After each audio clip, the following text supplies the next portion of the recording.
We are excited that this year's communique has garnered some of the world's most renowned dignitaries from reputed organizations with such a diverse and dynamic representation. On that note, we formally kickstart day 2 of the seminar. We now proceed with the next session on the agenda. Thank you.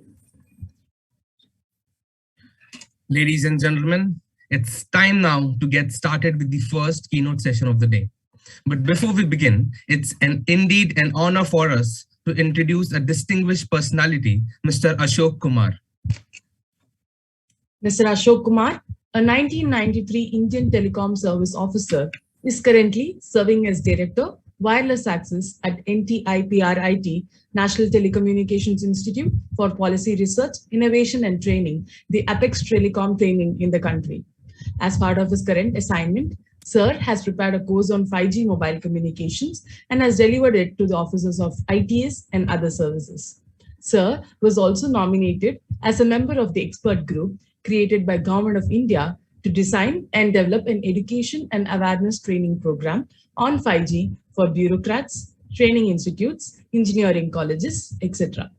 Sir has previously worked in BSNL and UIDAI in the areas of planning, design, procurement, installation, commissioning, operation and maintenance of mobile telecommunications and other telecom technologies. Welcome to Communicate 21, sir. May I request sir to kindly deliver the keynote. Thank you, Induza. Thank you, Anurag, for introducing me. I would also like to thank Professor Avinash and Professor Giri for actually contacting me and inviting me for this seminar. Let us call it webinar. So it's my pleasure to be here and interact with all of you. So I have a small PPT. Through PPT, let us run through the topic. Please allow me to connect my screen. Surely, sir. We'll grant you the permission. Yes, sir. The permission is already, sir. Just click on the share screen. You can click on share screen and share the screen. Yeah.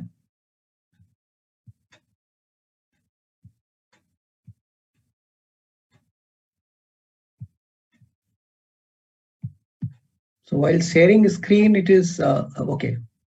Can you see my screen now? Yes, sir. Yes, sir. Yeah, so thank you. So I'll be talking about 5GI, the Indian 5G technology. And thereafter, I would also be talking about various initiatives which Government of India is taking to further kind of work on various aspects so that innovation in India related to technology is taken forward. So let us first, just a moment, let me put this somewhere else.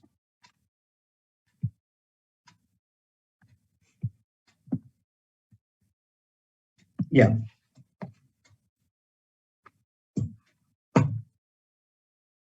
So first of all, let us understand what is India 5GI technology, which has been making news of late. So in fact, 5GI technology, which we're talking about, is built on top of 3GPP release 15 5G technology. So basically, we have taken release 15 specification of 5G. And on top of that, we have designed something for our Indian use case. So in fact, ITU had an use case called LMLC, Low Mobility Large Cell, mainly for covering rural areas and also providing coverage for IoT devices, which may be located very far away or maybe in a basement kind of environment where our signal has to reach. So for that purpose, this technology was designed in India because that's a requirement, one of the requirements in our country. And this technology got approved by ITU as one of the 5G technology. They call it IMT 2020 in their terminology. So they approved along with 3GPP new radio and other technologies. They also approved 5GI is one of the 5G technology. So it was for the first time that India was, Indian technology was getting approved by ITU. And our 5GI technology also had some other features, which I'll talk about, in addition to the LMLC use case. So mainly, as I said, that for 5GI technology, our Indian companies, startup, academia, worked together and made this particular 5GI technology happen. And our academia played a very, very vital role in this case. And our aim is to provide affordable and deep penetration of wireless communications.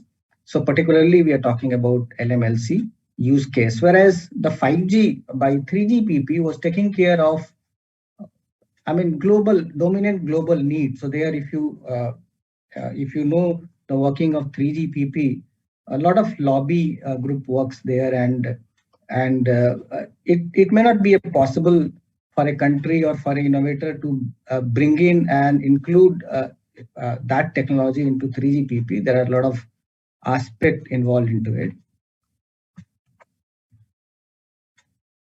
So what is 5GI? Technically, if you talk about what all 5GI technology includes, as I said, it is built on top of 3GPP 5G technology.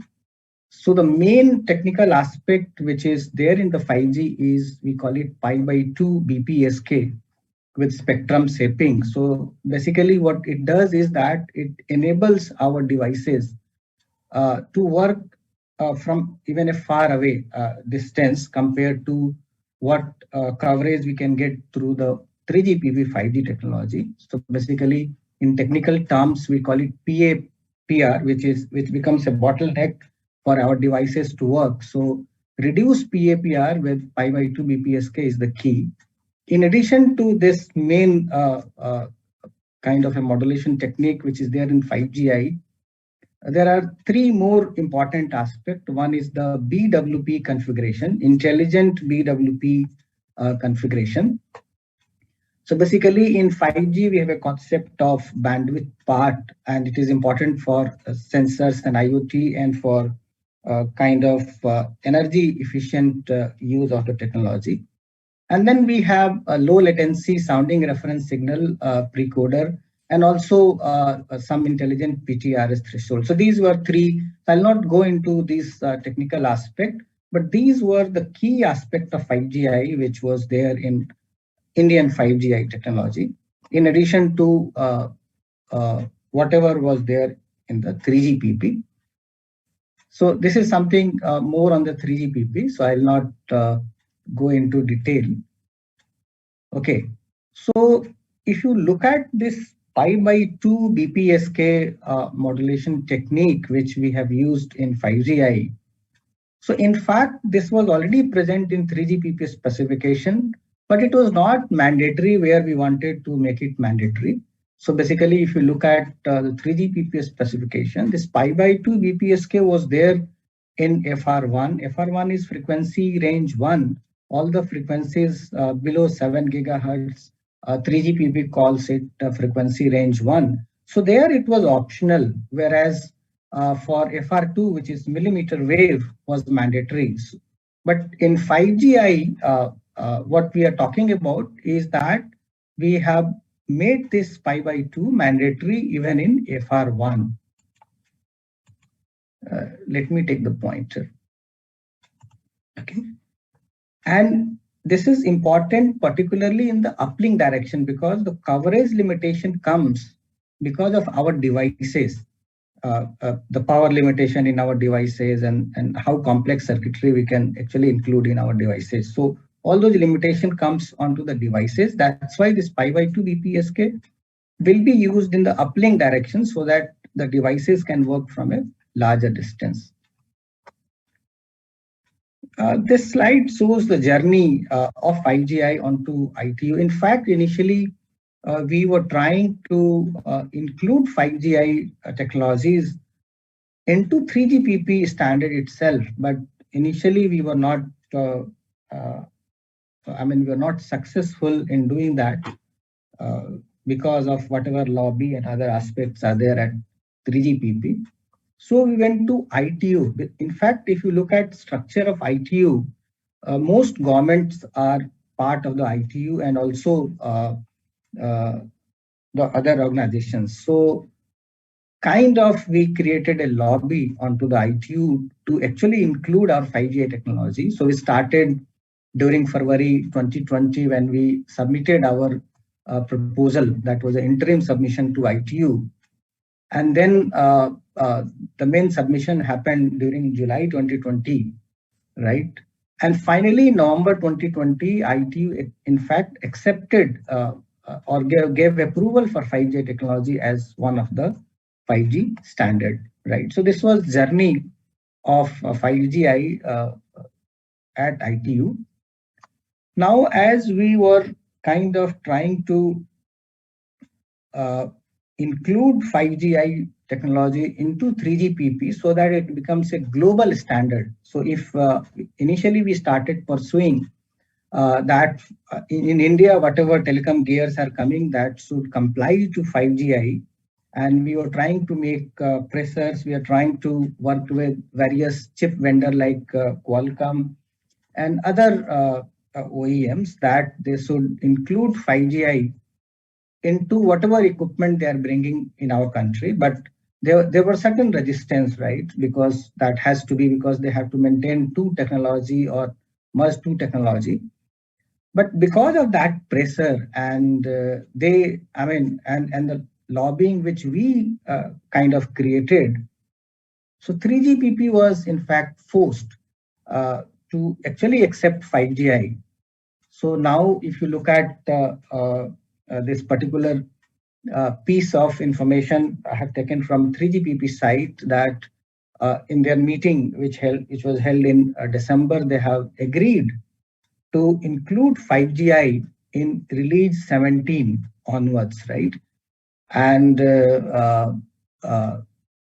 so finally, this is a kind of a win for India, wherein 3GPP has accepted that 5G technologies would be actually merged into the 5G, right? So now, what is next? So although they had accepted 5G, but final approval of 3GPP will be coming in the next meeting, which is scheduled in the month of March or by June. So by March or June, this will become part of our 3GPP release 17. And if you read the statement made by TSG RAN chair, so he has stated that this merger will allow 3GPP to better support all markets with a single solution that will allow 5G to continue to evolve and prosper globally. So that means this is going to be a single kind of a release of 3GPP where our 5G will also be part of. And all across the world, wherever this will be release 17 onwards will be deployed, our 5G will become part of it. So we have entered, rather our IP has entered into 3GPP specifications, and going forward, many such more things will be happening. In fact, the other bodies like GSA have also kind of, given the press statement about how they are pleased at the outcome of 3GPP, which they have accepted 5G technology in the release 17. So, so what we see is that entire ecosystem is kind of happy with this merger, and now we'll have a globally accepted 5G into the 5G technology of 3GPP itself. So with this introduction of 5G, I also want to cover what Government of India is taking initiative to strengthen a telecom ecosystem in India, which will fuel a kind of a innovation happening going forward. So it all started with NDCP 2018, right? So National Digital Communication Policy 18, which Department of Telecom of Government of India issued. So it has got three major components. One was the Connect India, The aim was to provide broadband connectivity to each and everyone, at least with 50 Mbps speed. The second aspect was about Propel India, that was attracting $100 billion of investment into the telecom field, be it investment by telecom service providers, OEMs, even the Bharat Broadband, which investment government of India is doing, and so on. And finally, the secure India, because once we are opening up the broadband, security becomes very, very important. So that was the third pillar. So at that point of time, if you recall, during 2013, we created an organization called TSDSI in India, which is kind of India's Telecom Standard Development Organization. We call it TSDO. It is an autonomous body, member-based, government of, there are members from industry, academia, all across, and government of India is actually supporting. So it is actually helping us generate Indian IPR and get included in a global standard. We talked about 5GI, and there are many more contributions by TSDSI.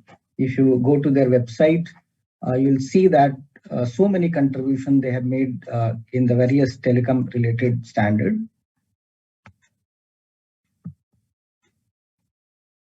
So these are various aspects in which TSDSI is taking care of. One is developing, promoting, and making a standard specific to telecom or ICT requirement. And the second aspect is taking Indian requirement on a global organization, standard organizations like 3GPP, ITU, and also helping create standards-based manufacturing expertise in our country, and also provide guidance and leadership to developing countries. So these are four aspects which TSDSI is taking care of. Now, as I said, that Government of India and DOT is taking many steps. So one of the steps was setting of Indigenous 5G testbed. You all of may be aware about it, that Department of Telecom funded this particular project, wherein it's a kind of a multi-institute collaborative project. I'll talk about that, which institutes are part of it. And that testbed has been created and now it is ready. And now all Indian academia, industry, startups can actually validate their product, their prototype, their algos at the testbed. And I mean, we are coming out with an SOP, how all these organizations can actually use this testbed for prototype testing, etc. Right? So this will actually enhance our capability in telecom technology, develop indigenous IPs, and also fill Indian telecom manufacturing.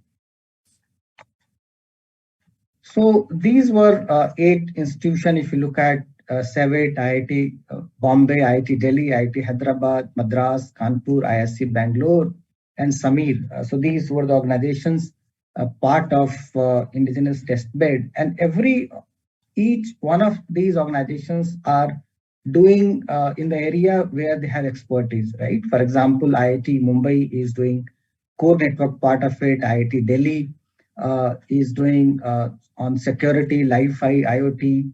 IIT Hyderabad, NB, IoT, etc. IIT Madras on remote radio head, etc. So every participating organizations in Indigenous 5G testbed, they are working on their core area, and in fact they have worked and their products are ready and is tested and even now being offered to others to actually use it for their testing of their products, etc. In addition, since 5G has use case in various sectors of economy like agriculture, financial sector, industry, etc. So in line with that, DOT has also funded a 5G use case lab for banking and financial service. In fact, this funding was given to IDRBT, which is an institute of RBI, Reserve Bank of India, located at Hyderabad, and they are working to create various use cases in financial services, right? So they are talking about having a specific network slice for digital channels, including ATM, internet banking, mobile banking, etc. And also, so basically, their cases which they're working on includes that if you go to ATM, you'll be able to kind of interact with their branches from the ATM itself. So let us see what all use case is actually commercialized out of this particular lab which you have. And DOT is further working with other ministries, other organizations, wherein the use case lab for other sectors of economy can also be created. And we have our own use cases developed over 5G. So this is yet another kind of initiative of DOT, wherein this program was known as Digital Communication Innovation Square, wherein we selected companies who are working in the field of developing product related to the telecommunications, particularly 5G. And an aim was to provide financial support to those projects and idea who have reached at prototype level. So in fact, certain companies were selected and they were provided 40 lakh each, right? So I know that one of the startup was say Neural Network out of the 17, 18 selected companies, and they were provided certain funding to the tune of 40 lakh. And now DOT is coming out with part 2 of this scheme, wherein funding up to 2 crores of rupees will be given to the startups of our country who are interested and develop their product or make their product commercial. Another initiative was about 5G hackathon. So DOT organized a 5G hackathon along with TSDSI, KPMG, CDOT, NITI Aayog, and other organizations, wherein the companies were kind of invited to showcase their idea about creating use case in the field of cybersecurity, banking, logistics, healthcare, education, agri-tech. All 10 subjects were given. And out of more than 1,000 applications, 100 applications were actually, in fact, selected in the phase 1, and there was certain award money which was given. In addition to that, these companies were provided actually the mentorship and connected with academia, industry, and also the government. And out of these 100, actually 30 companies have actually come out with some or other viable product or solution. So, and DOT is still working with them. Actually, in fact, we have provided them a platform that the trial, 5G trial, which is happening in India, these companies are able to test their product as part of the trial itself. So that is also an enabling thing which DOT has provided to these startup companies of India. In addition to all these aspects, DOT has been liberalizing its policies so that our ecosystem, the telecom service provider and other ecosystem partners are able to test their product, innovate more in the field of 5G and upcoming technologies. So basically now it has become very, very easy to take an experimental spectrum from the DOT or a technology trial spectrum from the DOT. And they have created a single window platform through a portal, Saral Sanchar portal. One can apply and get a time-bound allocation of spectrum for experiment as well as the trial, which our operators are doing. right? And DOT has also created environment for technology trial for applications use cases. During the 5G trial, uh, startup companies are actually being enabled to test their product in the network which is being created by TSPs. And whatever indigenously developed or 5G hackathon product has been created by those companies, they are being allowed to use the trial network. Now let us talk about manufacturing in India. So in this aspect also, Government of India, particularly DOT for telecom sector had come out with a PLI scheme, production linked incentive program, wherein more than 12,000 crores is the financial outlay. And many companies, 31 companies have been approved under this scheme. And more companies are applying and they'll be given, enrolled for this PLI scheme. So this will really fuel the production, the telecom production in our country, right? So not only that, the Government of India has in fact started working on 6G. So we will, as we have always been a late starter as far as telecom technologies were concerned earlier. But for 6G now, DOT has already constituted one technology innovation group and also 6 task forces to work on various aspects. You can read from this slide. And we hope that with all these initiatives, so India, particularly in the telecom field, will become a kind of a leader in coming years. So with this, thank you so much. My presentation is over and we can interact with you if you have any question, or we can have a discussion if you want. Thank you so much. Well, definitely, sir. I must say that it has been a very in-depth and very detailed delivery on the subject. And I'm sure the audience must have gone a very thorough understanding of the subject through it. Yes, we definitely have some questions and we would be glad if you would answer those questions. So the first question we have, sir, is from Ms. Trisha Modi from the batch 2021-2023.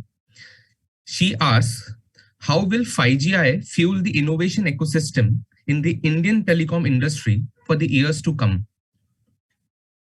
Yeah, thank you, Trisha, for the question, and very right question. That so, as I was saying, that if you look at the technology which 5GI is using, is not something which is very great, but in fact, because of the 5GI, its inclusion as one of the 5G technology by ITU and now inclusion by 3GPP in their release 17.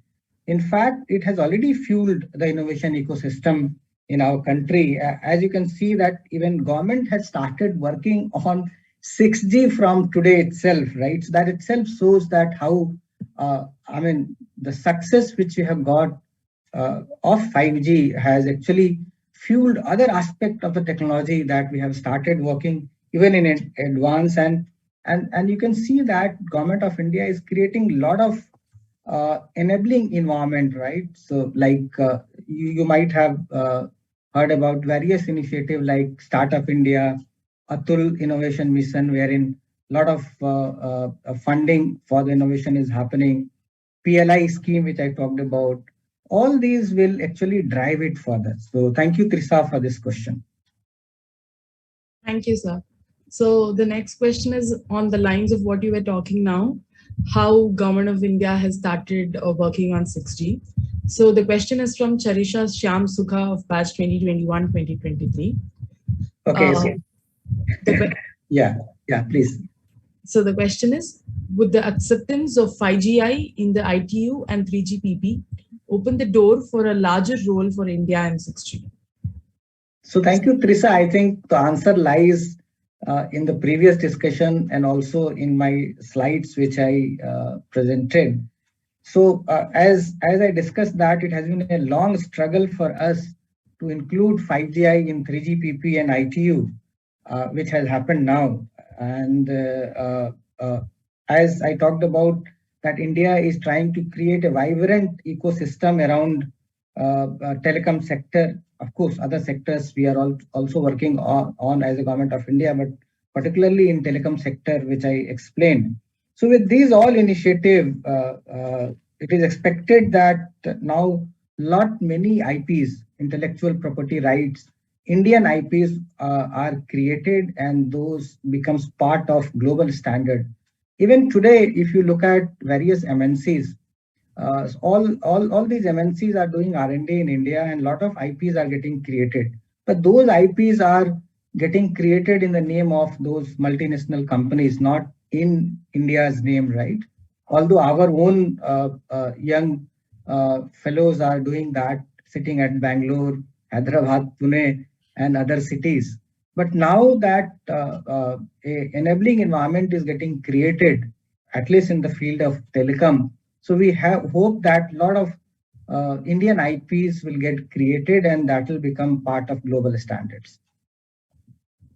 Surely, sir, that very well addressed the question. And on that note, let's take the final question. This question is from Mr. Nakul Mehta of batch 2021-2023. He says, will the modified 5GI version after the development of 5G and 5GI merger still be able to fulfill the goal of the last mile connectivity? Yeah, that's a very, very right question. And this doubt is there in many's mind that whether when we are merging 5GI into 5G in release 17, whether it will give the same impact which 5GI could have given as an independent technology. So let us let me talk about first how, for example, if you look at 2G phone or 2G communications, it was based on ITC standard. And since ITC created single standard, which was being used all across the world. So if you take your 2G phone from India to say England or to the USA or other part of the world, your phone was still working because that was working on a single technology. So it's very, very important to have a single technology all across the world so that one, the interoperability is taken care. The second aspect is about the cost. If you have a technology which is being used by all countries, so cost of production of those equipment will become cheaper, right? So the cheap devices or equipment will become available once everyone is following a single standard. Okay. In fact, 3GPP has become a single standard in the field of telecommunications. If you look at the earlier era, so what used to happen is that if you just look at 4G, so 4G, ITU had approved two technology. One was WiMAX, if you have heard about that, and other was the LTE, right? But finally, LTE won kind of, and LTE was the technology which was deployed all across the world. Similarly, if you go back to 1G technology, every country was having their own kind of system. So now 5G, if it becomes a single standard, even 5G gets included into 5G. So a lot of benefit will come, right? A lot of benefit will be accrued out of it, that now all those international MNCs, companies like Ericsson, Nokia, when they will manufacture equipment which is 5GI compliant, 5G compliant, and all across world, the same technology will be deployed, being a mandatory requirement. So even with 5GI, whatever device you have, if you go outside, or any person from outside who is coming to India, the phone will work kind of seamlessly. If you had different 5GI rollout in India and other countries were having deployment without 5G, so the cost of devices, cost of equipment would have been more. So I hope I explained it Correct. in a way that it's a good thing which has happened. Thank you, sir. Your answers were very clear, and thanks for taking the questions very patiently. That was indeed a very enriching session, sir. And thank you for imparting this sort of knowledge to us. So now, audience, let's proceed to the next session. Thank you, sir. Thank you, Induza, and please allow me to disconnect. I have some other engagement. So thank you so much for inviting. Thanks a lot. Sure, sir. Thanks for Totally, coming. sir. Thank you. Thanks a lot.